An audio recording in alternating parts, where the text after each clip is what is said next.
So we're going into robotics today, and I want to go through, remember, different levels. We're going up in terms of understanding, etc. So think about this. You've got a robot in your household, but the robot is capable of literally looking at you moment to moment and being able to tell what you want based on your thought processes and how you move moment to moment in the world. So think about it in a simple way, like I want an apple, and the robot's able to go, he wants an apple, grab an apple for him, or she wants her makeup, so robot goes, grabs the makeup for you, etc. Would you like me to apply it? Would you like me to cut the apple for you, etc., etc., etc. Imagine this happened, where you have a mind connection with the robots in your household. Sounds amazing, right?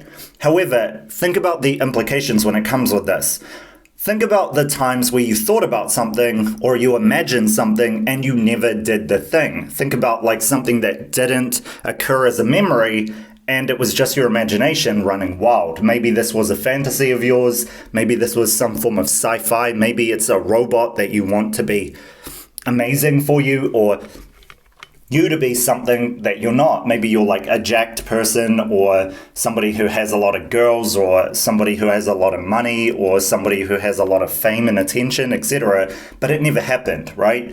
And think about how the implications could go bad for this when a robot or robots are looking at you moment to moment and seeing your mind play out these thoughts or fantasies in real time.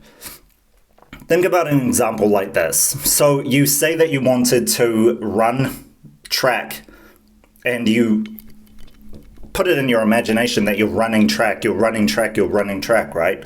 So the robot goes and sets up what you think is something that would be helpful for you, which is to kind of run a race against a car, for example. And they think that this is a good idea because a car is faster than a person who can sprint really fast, right? So it allows you to get your reps in. So you face the car. And for any of you who are in fitness, you understand what I'm actually saying, right? You like face a motorbike or a motorcycle or whatever and sprint against it. That's a normal thing, funny enough. So you guys can check out my Instagram, by the way, I've done that. And it's important to understand because like an example like this could help you or it could absolutely destroy you. So let's say you're running track and then you want the car to go faster, but faster means going on a circle or a cycle going, round, because you can't just keep going forward forever, right? You'll die in the ocean. So you got to go round, and maybe the car goes faster and ends up hitting you in that process, right? And this sounds like a far-fetched example, but again, stuff like this can happen all the time. You actually see it with the robo-cars now, the robo-taxis. They're literally like making errors based on going too fast or trajectory going in the wrong direction or miscalculating something like red lights, etc. So things like this create crashes and kill people as well. So it's things like this that are an example. And I know for some of you that might be a hard example, but just take something easier like the apple example I gave you. So you put in your mind that you want the apple cut. The robot goes to cut it, but again, you didn't take it out of its hand. He cuts the apple in your hand, or she cuts the apple in your hand and literally makes your hand bleed, right? So that was something that you put in your imagination and the robot literally went for it. So the question then becomes, how do you know what is real from what is imagined? And how does the robot process this differently without having all of your memories connected with you simultaneously, right?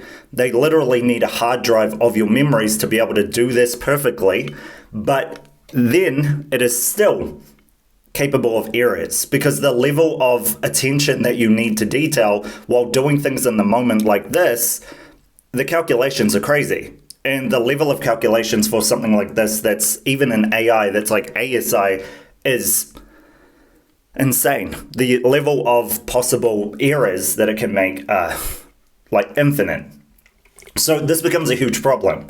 And again, even if you aren't going through imagination and memories, and you're just going through your thoughts in the present, it's actually more dangerous because the things that are your memories, etc., they're in storage, so therefore they can go back to it to kind of look at it, much like you could go back to a photo that you had from like 10 years ago, for example, where you were a different person back then in a different situation. So, for example, me dressing up as Superman 10 years ago, right, for a costume party, or something like that. So they can recall like that. But the problem, again, is when you're in the present and you're capable of making snap decisions in the moment, and they either can't keep up with those demands, and like I said, like let's say you had a rope and you were rock climbing, right? And then you ask the robot, because robots are this advanced, it sounds crazy, but it can happen.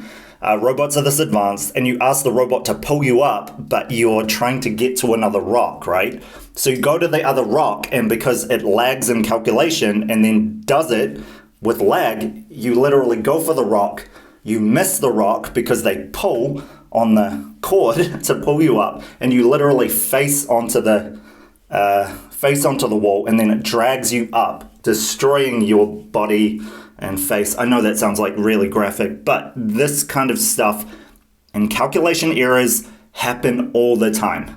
They happen all the time, and they're going to happen on a phenomenally deep level in the future as well. So where's the fix, right? You guys might be saying, where's the fix? Remember I spoke about Google DeepMind, right?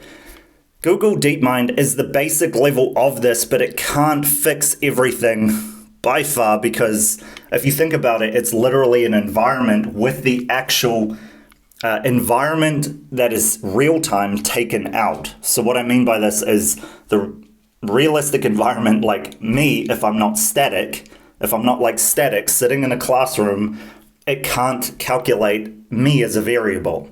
So it's literally just learning reps in the right environment, but it takes away the people from that environment, because people are chaotic. People like do things sometimes without thinking. They do things because they don't need to think. Sometimes they do things automatically. Sometimes they do things where they think about something and do something else, etc., etc., etc. So this is a huge like mind-body connection to another being that can happen in the future, but it's a hard road ahead because, like I said, to be able to connect to someone on such an intimate level and be accurate 100% of the time, it's just next to impossible to do.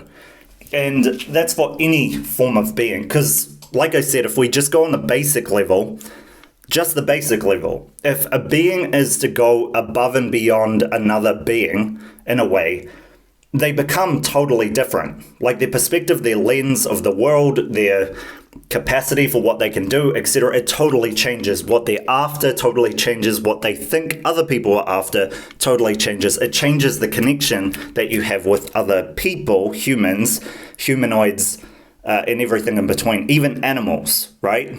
So a great example of this is like thinking a baby is hungry when they're crying, right? So the baby's crying, so you're like, oh, they must be hungry, but we don't actually know that, right? You need enough evidence over time to be able to do this. It's the exact same with robots. You guys feel me? So this is a huge problem. And again, we're going on deeper levels with this for obvious reasons. Like this stuff is real, and this stuff can happen in the future for us, but there are so much bugs and there are so much things that need to be. Guys, think about this amazing technology, right? Like amazing possibilities that you have where you can just put a thought out there and then a robot can do it for you, or robots can do it for you. But let me know what you guys think. Thank you guys all for sticking in and watching. I'll catch you guys for the next one soon.